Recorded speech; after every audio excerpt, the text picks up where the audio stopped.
Hi everyone, welcome to the Grades 4 and 5 Reading Writing Camp. My name is Emily and the other two teachers are Eric and Lucas.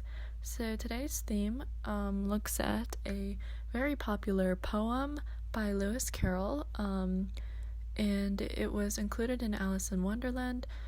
So today's poem will be in the description box below, as well as any supplemental videos and the Kahoot as well. Okay, so as y'all have probably discovered while reading the poem, it doesn't make too much logical sense, and some of the words are just made up or a combination of two other words, and that is because Jabberwocky is one of the greatest nonsense poems written in English. So, what is a nonsense poem? Well, it is a type of poetry that uses humor and meaningless or invented words that's often paired with rhythm and rhyme. But it's not just a children's rhyme or a comical poem, because it has a strong purpose or theme, but isn't usually interpreted in a normal or rational way. Some of the words that have been added to the English dictionary because of this poem are chortle, which is a mix of chuckle and snort, and galumph, which means to move in a clumsy way. Okay, so some of y'all may be familiar with the author as well, Lewis Carroll. For those of you that don't know, he is the author of the original Alice's Adventures in Wonderland, as well as the sequel Through the Looking Glass. And this poem was actually in Through the Looking Glass when Alice finds a book that was written in mirror writing, so it seemed unintelligible until she held it up to a mirror and read this poem. And to sum this poem up in more logical terms, it's basically just about a guy killing a scary creature called the Jabberwock. Now we could write one or two sentences about what was your favorite part of Alice in Wonderland or Through the Looking Glass, or what's the real or imaginary creature that you were scared of, and you could write one or two sentences to create a made-up world. What does it mean? What two words does it need combined? So this is a quick thing about grammar. So we're gonna do basic punctuation today. So the most basic punctuation marks are periods, commas, question marks, and exclamation marks. So you use a period at the end of a sentence to end the sentence. So for example, Austria is in Europe. So that's a sentence and you end it with a period. And you also use it for abbreviations. For example, G.W. Dwyer, the G and W both stand for something, so you put a period to distinguish that. Dr. Adams and etc. You all use periods for their abbreviations. For commas, which is partly a review of last class, since we did commas last class, you can use them to separate lists. Like I like apples, commas, comma, oranges, comma, and grapes. You can separate coordinate adjectives. The chubby brown spotted dog trampled my flowers. And you can use them to separate clauses, like if you got lost in the city center, comma, please don't hesitate to text us or phone us. And there are more uses for commas, like splitting appositives from sentences, quotes, and addresses, but these are the most common ones.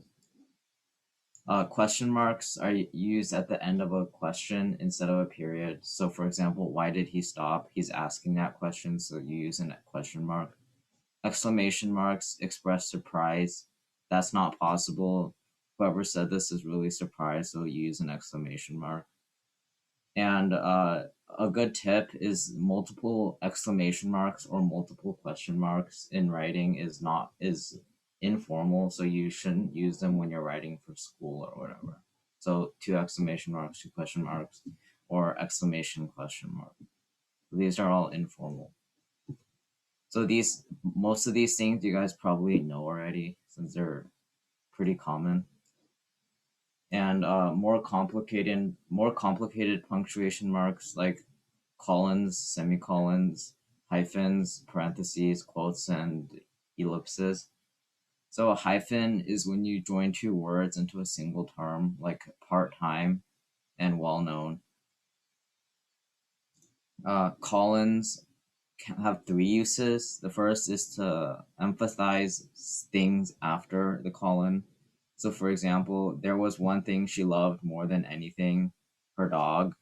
So this colon basically means that this colon basically just emphasizes that her dog is the most important thing that she loved.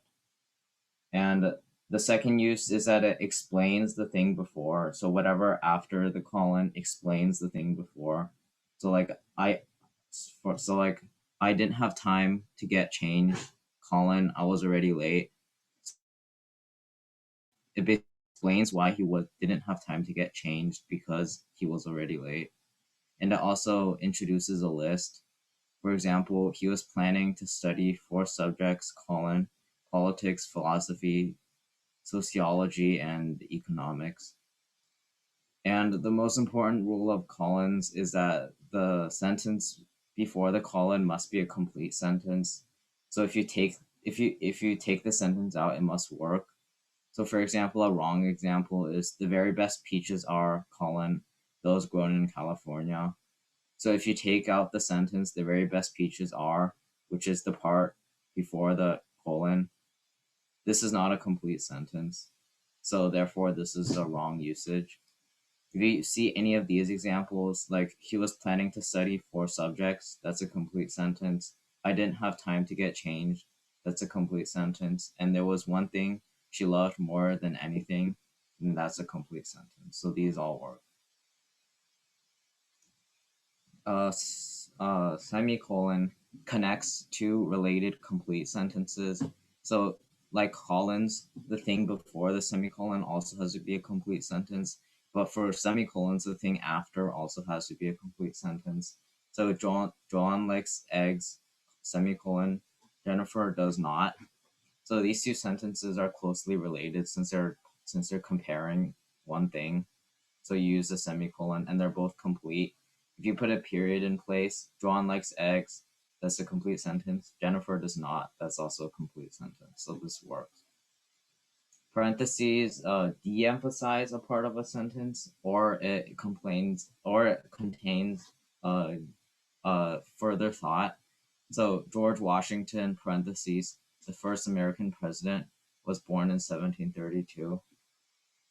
And sentences must also work without the parentheses. So if you were to take out this entire parentheses part, the sentence would be George Washington was born in 1732, which works, and it still carries the meaning of the sentence. And finally, quotes are used to mark the start and end of a passage said or written by someone else, and it has to be copied word for word. So don't go outside, she said. So this is a direct passage or quote from someone else, and that's exactly what they said word by word. And ellipses show a portion that you take out, usually in quotes. So when Newton stated, quote, an object at rest stays at motion, and an object in motion stays in motion, and 3 dots, which is in ellipses, he developed the law of motion. So these 3 dots basically just mean that in this sentence, Newton actually said more stuff, but your quote is only using this much stuff. And then after school, I went to his house, ... and then came home. That means in between these two, the person actually said some other stuff, but you're not using it. Okay, so lastly, we'll end this session on a quick Kahoot covering both the grammar lesson as well as the poem we read today. And once again, this Kahoot is in the description box below.